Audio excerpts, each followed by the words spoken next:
Gandang araw sa inyong lahat. Ako si Celis, nakandiwa ng aking pangka. Prince Baron ang nasa kanan, sa kaliwa, San Diego ang ngalan. Ngayon ating pakuringgan kung ano ang mas maaasahan, kung salita ba ng ating bayan o ang salita ng dayuhan. Pakinggan natin ang kanilang dahilan sa paraan ng balagtasan. Kung pag-uuwi ang kanilang nais, siguraduhing dahilan ay mali. Tagalog ang wikang nararapat gamitin, sariling wika ng bansa, ating bigyang pansin. Tagalog ang wikang nararapat mahalin, sapagkat ito ang wika na kinalakihan natin.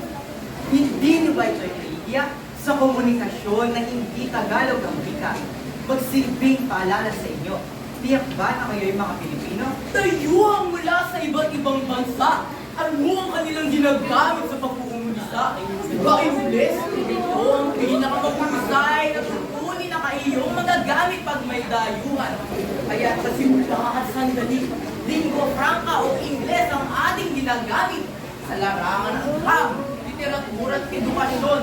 Diba nandito sila, wikang Ingles na ating pinatitibay at sa komunikasyon?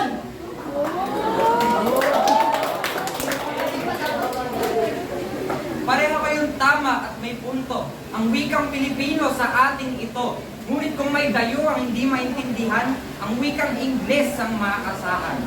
Ngunit hindi pa sapat ang aking narinig upang makumbinsi kung sino ang tama o mali. Kaya ating pagpatuloy ang inyong pangatwiran. Tayo nasa ikalawang tindig ng balagtasan. Ay pakinggan natin ulit ang kanilang dahilan kung ano ang mas maaasahan. Kung ang wika man ng ating bayan o ang wika ng dayuhan. Tayo ay nasa Pilipinas at napapalibutan ng mga Pilipino. Hindi ba nararapat lang na Tagalog ang gamitin na anyo ng pagsasalita? Sino ba namang tao ang gagawa ng ito? Tayo ay binigyan ng karapatan na gumamit ng purong Tagalog ng wika. Ang wikang Tagalog ay pinagkaloob sa atin ng Diyos, kaya nararapat lang na gamitin ng maayos. Ano ba ang silbi ng wikang Tagalog kung pati sa komunikasyon ay hindi hinahandog? Ang wikang Tagalog ay nagpapatibay sa atin, nagpapatibay sa kulturang na kinalakihan natin. Ang paggamit ng wikang Tagalog sa Pilipinong usapin ay isang responsibilidad at tungkulin. Alam mo ba na ang mga prestiyosong kumpanya at industriya, ano ang kanilang ginagamit na opisyal na wika? Di ba, Ingles? Ngayon, paano natin masasabi na yan ang ating gagamitin kung mga dayuhan na ay nandito para magsabi sa atin?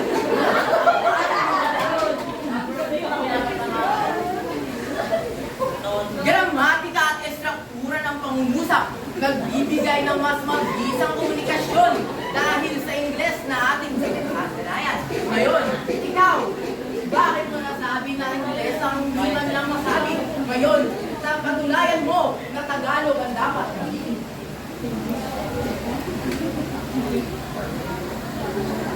Tila napakaganda ng sinabi ng dalawang magkalaban.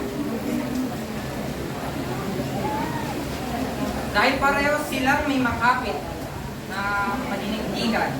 Ngunit isa lang ang mag-uuwi ng karangalan at ayon ay hindi pa nalalaman. Kaya sila'y muli pakinggan.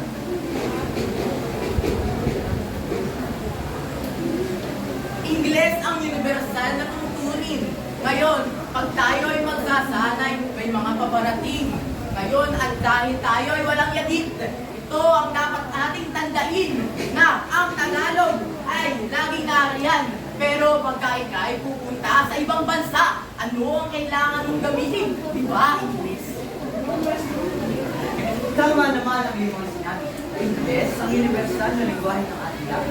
Ngunit ako ay pakinggan sa aking mga sinasabi. Dahil punto ay pagiging tapat sa ating lahi.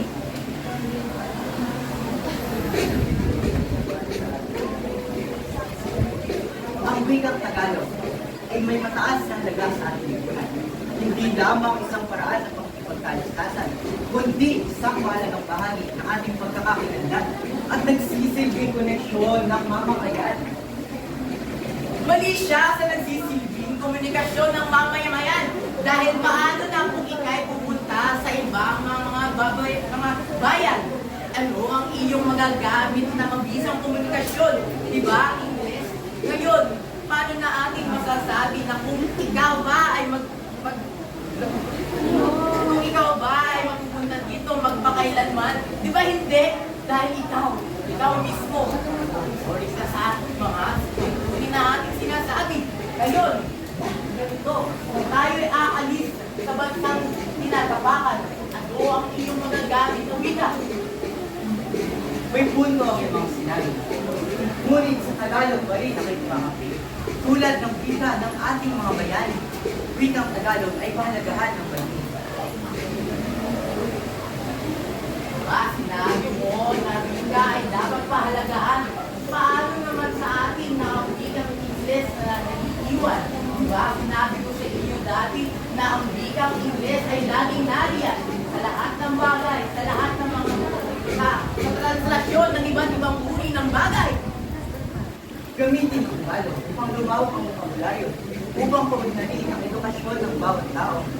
Ano ang silbi ng wika Ingles sa komunikasyon kung alam naman natin na hindi ito ang wika ng nasyon? Nabanggit niya ang wika ng paggagamit ng vocabulary. Hindi mo ba napansin na iba't ibang mga words ay ginagamit para sa wikang Grego. Lahat ng Tagalog ay nagagalit sa vocabulary ng Ingles na ginagamit natin dito. Magsilbing inspirasyon sa ating lahat, sa lahat ng makata at manunulat. Paunlarin at patatagin. Ang wika ay igalat. Tagalog ang gamitin inspirasyon. Ito ang Ngayon narinig na natin ang kanilang sasabihin. Ngunit hindi ako makapagdesisyon kung sino ang pipiliin. Kaya tulungan ninyo ako kung sino sa tingin nyo. Bigyan ng malakas ng palakpakan kung sino ang panalo. Kung ang Tagalog, si Prince Barona.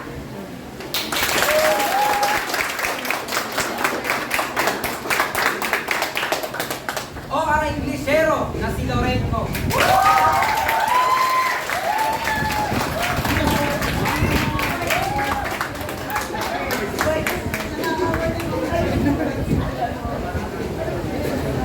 Ang nagwagi sa balagtasan. Lorenzo ang ngalan.